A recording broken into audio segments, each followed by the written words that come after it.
this is Joy at Pine Quilt Shop. Today we're going to talk about the Wonky Log Cabin ruler from Creative Grids. It's a wonderful 10-inch finish Wonky Log Cabin trim tool designed by Jean Wright. The ruler comes with a great set of printed instructions, and it also has a QR code right on the front of the tool, so if you lose your printed instructions or you want to see a video on how to use it, you can just actually take a picture and access that QR code, and it will take you right to a great how-to video.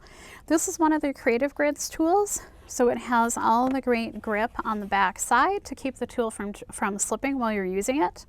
So this is a trim tool, so it lets you actually make a very fun Wonky Log Cabin block, and this is a block that has 2 rounds on it.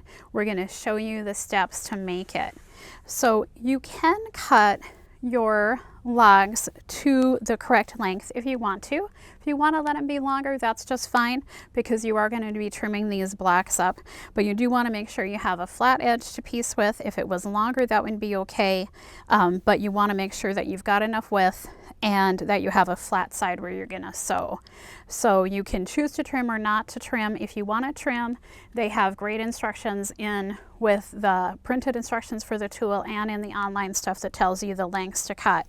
So when you make this block, you're going to start out with your center square. You do want to make sure you cut that to the correct size, and you will first piece a square to the side of it.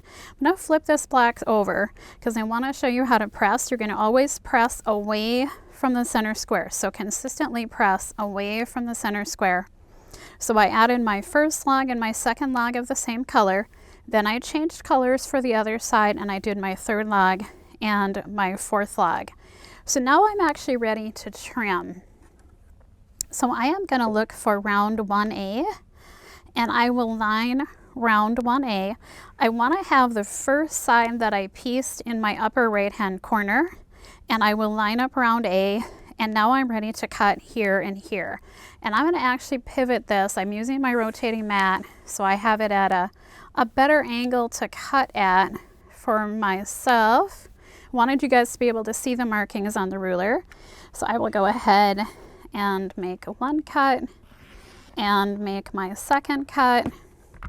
And now I am ready to go ahead and do my second cut.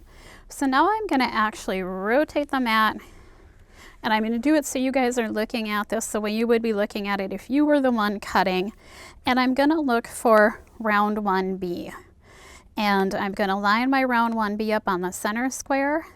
At that point in time, I should also be able to line up the trim line for round 1 with my trim line, and there is grip actually right underneath that 1/4 inch area as well. And now I'm ready to actually trim the other side. So I'm going to rotate this back again so that I'm at a good angle myself to cut, and we'll go ahead and cut this side and this side, and then we will have our first round cut and ready to go.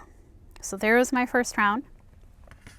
This is what the block looks like after you've done round 2.